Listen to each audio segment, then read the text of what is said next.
Great. I'm so happy you're with us today.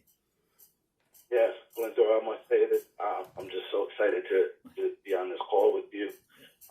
Thanks for giving me an opportunity to share my story with you. Oh, yes. Yes, we're mutually happy about it. Go ahead, Lee. Yeah, so I started cutting hair as a young boy. I was about 8 years old. No, really? Yeah, I was 8 years old. My mom used to cut my hair, and and I was always into art and into like hip hop and fashion and things like that. So I always had an eye for this, and I would draw, haircut profiles as a kid and things like that. And Oh, really? I knew I could do it. Yeah, and where did people see them, Lee? Well, I had many black books, and Oh, I had a lot of sketch pads and things like that I used to draw for my friends and things like that. And one day I decided to take the clippers out of my mom's hands, and she let me go ahead and chop my hair off for the most part. I wasn't the best haircut.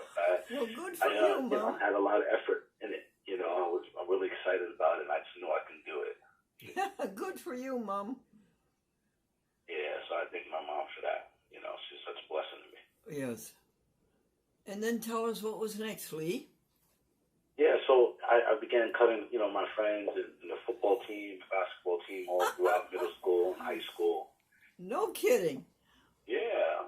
And one summer, a local barber named Larry Rivera, he asked me if I wanted to cut hair and do an apprenticeship. So I started my apprenticeship in high school with Larry, and he taught me the ropes and kind of got me going, and then I was able to take my state boards, and then I opened up my own shop. Lee, where was his barber shop?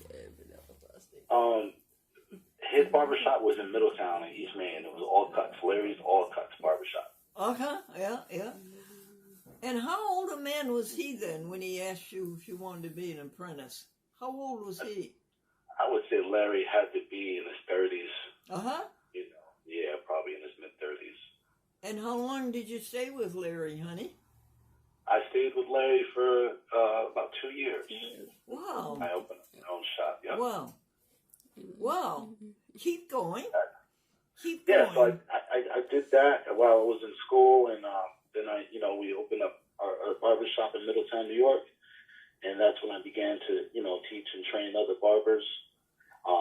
And then, in 2003, we opened up Hudson Valley Barbers, and, I began to, train people and apprenticeships and things like that. And how old were you, Larry?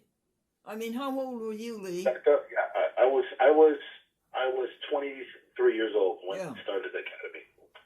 Lee, I'm going to insert something here that's very interesting. Did you know that Perry Como down in Pennsylvania started out as about as young as you were cutting hair, and he was making like $200 a week helping his family have food? Did you know that, Perry Como? I didn't know that. Yeah. I had no idea. Yeah, he was supporting his family when he was like the age you were. So go ahead, honey. Tell me more. Yeah. So we started the academy, and then we started quite a few other barbershops, and then we started a chain, and we would send our barbers out when they finished and open up shops. Wow. Yeah, so that was a cool experience too, seeing them coming to the academy. And Larry, Lee, were there any tight moments when the money was tight and you were wondering if you're going to make it? Yeah, I would say, I like to say, business is like a roller coaster, right? It goes up and down. So there were some times where we thought that we weren't going to, pull it. There was a time when we opened up the academy and no one came to get a haircut at all. Oh my goodness. Yeah, so our students were twirling thumbs, and we put a sign up for $2 a haircut. And, ever since we did that, customers started to flock in, and we God. Right? What year was that, Lee? That was about 2003, 2004. Yeah. And then what happened, dear? Yeah, so, we began to progress. People started coming in, and, we started gaining more experience. Our students were learning different techniques and things like that. And, we began to place barbers throughout the Hudson Valley and all throughout the East Coast. And how far down, up and down the Hudson Valley, dear? We have barbers that came from us all the way to Rockland County, Sullivan County, Dutchess, Putnam, to Westchester, New York City, as far as, Rochester, so we placed barbers all in those regions. Now, during that time, Lee, Seneca King, did you notice any changes in the styles of hair cutting? Yeah, we started to see a lot more trends in the early 2000s. People started wearing their hair a lot shorter. There's been all different types of variations of fades and things like that. And just in case, your audience, you don't know what a fade is. Fade from the hair goes short to long. And, people of all different types, Caucasian, Afro-American, and any person that wanted a short, tight haircut, they would come in. And we were responsible for a lot of trends in the Hudson Valley, too, as well. We've created several different haircuts. People began to get hot towel shaves again. So it was a dynamic time period in the early 2000s, along with the internet, making haircuts even more popular. You're starting to see more of a variety of haircuts now. Yeah. And believe it or not, a lot of haircut styles started off accident. It would be, maybe areas a little lighter on this side, a little darker on that side, and the barber says, "Hey, this looks kind of cool," and the customer, so you get a new trend. And it happens like that all the time. Sure, something new and different. Yeah, remember, beauty's in the eye of the beholder, right? Yes. Now, Lee, during the 60s sometime, when the men started wearing their hair so long, did you lose a lot of money then because people weren't getting haircuts? Well, did you say the 60s? I think it was the 60s, wasn't it? When the men were wearing their hair so long. Yeah, I read stories about that. And, I would imagine that barbers adjusted because, barbers do cut long hair as well as short hair, too. So I think maybe they probably didn't come in as frequent, but they probably were still getting things at that time, I would believe, I said to one young man, I picked him up, he was hitchhiking, and it was during that period when the men's hairs were down to their shoulders. And I said, how do you tell the men from the girls? And he says, you can tell if you're up close, and that's really all that matters. Yeah. Tell us, is your school open right now for registrations? Yeah, our academy apprenticeships are open. We're available if anyone wants to learn a trade, barbering. So we've been specializing in all different types of haircuts and styles and things like that. We like to work with the youth as well.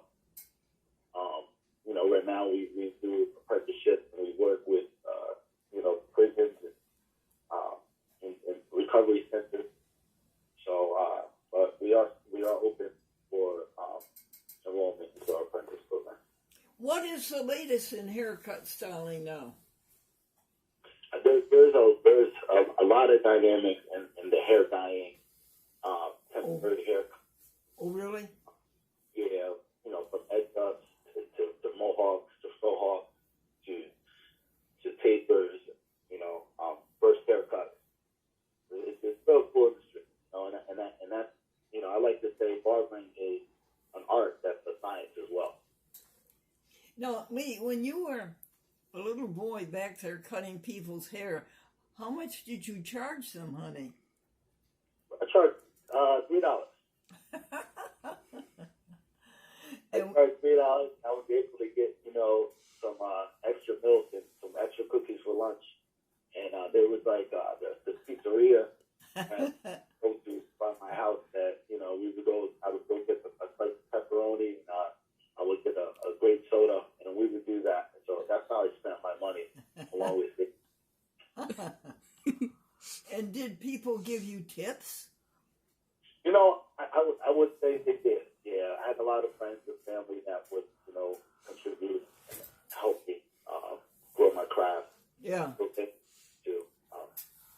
We're grateful for them. Yeah. I saw one sign in a barber shop that I thought was pretty funny. It said, "Keep America beautiful, get a haircut." Oh, that's a cool sign. We've had that in our barber shop as well. Oh, yeah. And what's the most heads of hair that you ever cut in one day? Oh, I would say probably anywhere from 20 to 40,000. Wow. Wow. Yeah. Yeah. You know, there's a thing with that too. You know, you figure each time we take the snippet, the haircut. Yes. We've cut a lot of hair. Yeah. Now, what do you actually? There's something there artistic and something very creative about giving a haircut. What do you personally like most about it? Outside of the art that's involved, I like building a rapport with the client. But technically, it's nothing like, you know, taking your time and giving a customer a nice fade for satisfaction. Really? Really? And throughout history, men wore wigs. How did that ever start? Why did they start wearing wigs? You know, I would definitely say, you know, again, back to the beauty of an eye of the beholder. I mean, many styles have always occurred. You know, we shaved our heads, we wore, you know, makeup. We've done all those different things throughout history, from braiding. It's just, I would say, it represents style. Uh-huh. I remember, you know, George Washington had a wig. Thomas Jefferson had a wig. Yes, they did. Yeah, I was wondering why they did that. Why would men start wearing wigs? I never figured it out, Lee. I do know there are some men that still wear wigs today. You know, there's something called the man weave. You know, it's kind of like a toupee. You know, outside of alopecia and different scalp disorders, I think a lot of men wish that they can have hair, especially when they're from bald. And Lee, they were the upper class. Right. Yeah. Now, the crew cut has always been a very popular hairstyle, hasn't it? Yes. Yes. The crew cut has definitely been a thing throughout military. But it's low maintenance haircut too. You know, so a lot of gentlemen and women love the crew cut just because it's low maintenance. Uh-huh, yeah. Yeah. And there, I have a story about a very obnoxious barber, and he said to his client, "Where are you going for your vacation?" And his client says, "Well, I'm going to Rome." And the obnoxious barber says, "Well, you won't like Rome. The food is no good, the beds are hard, and you'll never get to see the Pope." So the young man was really disheartened, but he decided to go anyway. And when he got back, the barber says, "And where did you go on your vacation?" And the young man says, "I went to Rome, the food was delicious, the beds were comfortable, and I did get to see the Pope." And the obnoxious barber said, "You got to see the Pope? What did he say to you?" And the young man says, "Well, he pat me on the head 3 times, and then he said to me, 'Where did you get that haircut?'" Do you know any funny stories about barbers, Lee? Well, I can say this. I have one for you. What prevents their hair from falling? Tell me What what? stops their hair from falling? Tell me, honey, what? What's that? Yeah, go ahead. Say it again, please. Oh, please, I want you to tell me what stops their hair from falling. Oh, wait just a second. I give up. The floor. Okay. Well, now. I got one more for you, okay? Yes, go ahead, dear. Okay, so what do you call the surgery for removal of your tonsils? I don't know. What do you call it? Tonsillectomy, right? Okay. What do you call the surgery of removal of your appendix? I don't know. Appendectomy, right? Yes. What do you call the surgery of the removal of the follicle? I don't know. A haircut. Okay. That's right. Now, what's in the future for you? Are you got bigger plans? Yeah, we're now, we're training people. We started the Recovery Barbershop. We're looking to expand the Recovery Barbershop through the Look Good, Feel Good campaign. And what we want to do is we want to spread love and help people feel better through haircuts throughout recovery centers, and things like that. So that's on our list of expansion. So we've been working with recovery centers now and youth prisons to help people get a trade and look for food. Yeah. Is that underway now, or is it started? Yeah, absolutely, yeah. Because right now mental health is something that we want people to be aware of, and I think getting a haircut is a first step to contributing towards your mental health. Well, it certainly is. It certainly is. There's no question about that. And it's shaved, right? That's correct. Yeah. Remember when they used to say, shave and a haircut, 2 bits? Yes, Yeah. I've heard that before. Yeah. But the haircuts now, my friend paid $17 for his haircut. Yeah, haircuts have went up since the pandemic. There's been an increase. Oh, yeah. Yeah, right. Service too. So, Well, and it'll always be in demand. Lee, is there anything that the public can do to help barbers? Support your barbers.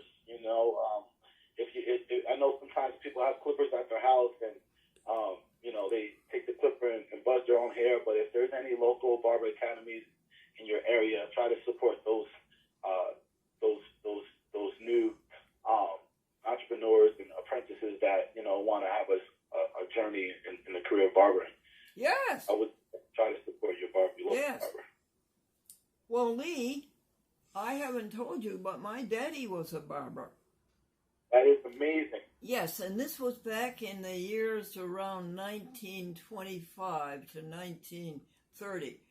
And he was quite successful. He opened up a chain of barber shops in Aroostook County in northern Maine. And he was doing very well, honey. And then came the stock crash in October of 1929. And my mother and my daddy went to the bank to get their money, honey, and it was closed. And it never opened again. And they lost every cent they had in a bank. Wow. Isn't that? And my poor daddy, a trained barber and a very popular barber. And then, of course, people couldn't afford haircuts.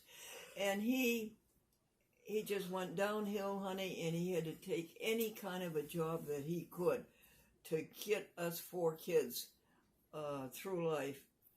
And he even moved from Presque Isle, Maine to Lincoln, Maine, which is a distance of 180 miles, because he got a job as a barber in Lincoln, Maine for $7 a week.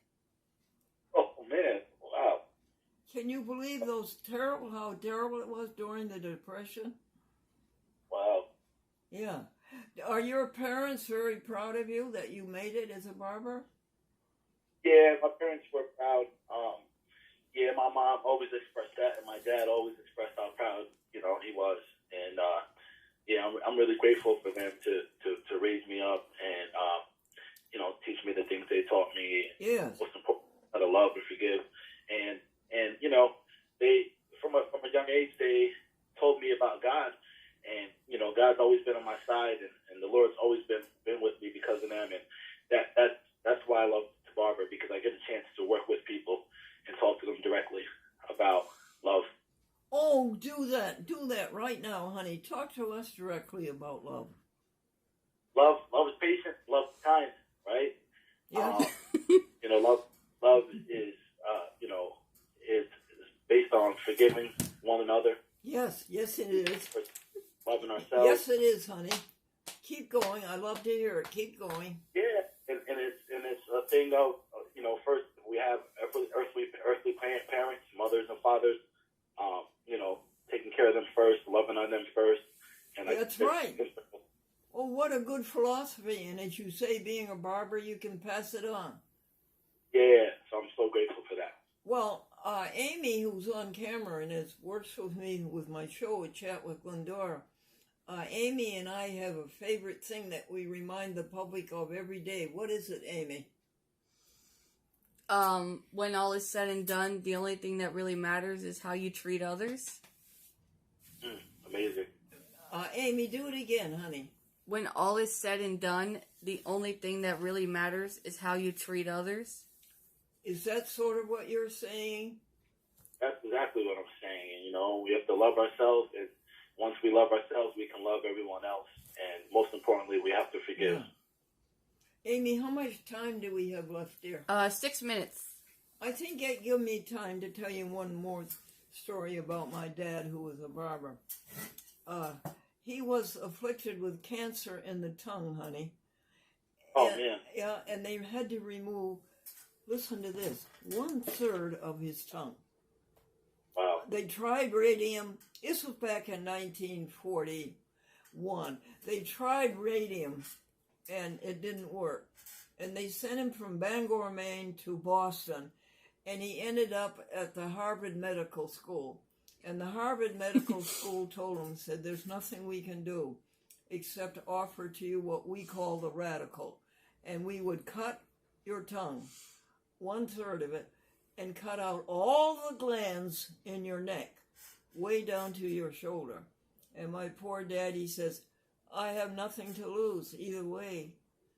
And so he let them do it, honey. And and this was at Harvard Medical School. And after it was done, they sent him home, and they said, you come back next month. And he came back next month. It's okay. They said, come back next month. And he came back next month, and he checked out all right. And they said, okay, come back in 3 months. Well, Lee, they kept this up for 1 year, 2 years, 3 years, checking him out, 4 years. And finally, after the 5th year, they pronounced him cured. Wow. Now, Lee, the funny part of this whole story is a barber has to have a tongue, right? Of anybody, a barber has to be able to talk, right? You would think, right? Yeah, so that was sort of a funny end of that story. And it never came back. Wow. Amazing. Yeah. Yeah, right. Well, what else do you want to tell us in our last 3 minutes? I just want to express my gratitude to you, Ms. Glendora, chatting with you. I'm so glad you found me, and I want the Lord to continue to bless you and your broadcast and your audience and all your staff. Oh, that's so very, very nice of you. Amy, was there anything that you wanted to ask Lee Seneca King? No. Okie dokie. Let's see what... Oh, and tell me about your wife and your family, honey. We don't know about them. My kids, I have... My oldest daughter is 24. She's in Arizona. She's a doctor, Taylor. And then, I have Isaiah. He's a tailor. He's 22. And then I have Did you say your oldest daughter is a doctor? Daughter is Well, she's a cut up too, honey. Okay, go ahead. Keep going, honey. Yeah. Then I have Madison. She's 18, and I have Logan. He's 17. Oh, good. Yeah. Are any of them going to carry on your business? We talk about it. My son and I, we talk about it. My Madison right now, she's working with me in one of my nail salons. We have actually a nail academy too, train people in nails as well. Yeah. So Madison's working with us in our company now. That's good. She's thinking about carrying on the barber and salon business. Oh, I wish they would. Yeah. Yeah. It was so cute, your whole story. Amy, how is it time to go? No, you still got 3 minutes left. 3 minutes. Let's see. Do you foresee any great changes in the field of barbering? Do you see any great changes coming up? I feel right now with social media and the way barbers have expanded, become $1 billion industry, and I only see it continuing to get bigger. People need to feel good, they need to look good, and barbers contribute that to them, to the wellness of the people. So I just see it exploding to greater heights.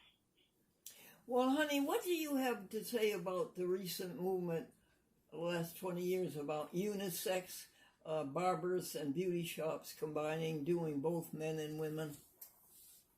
I think it's great. I think it's great for men and it's great for women to share ideas, share concepts behind the chair. I think it's meant to be.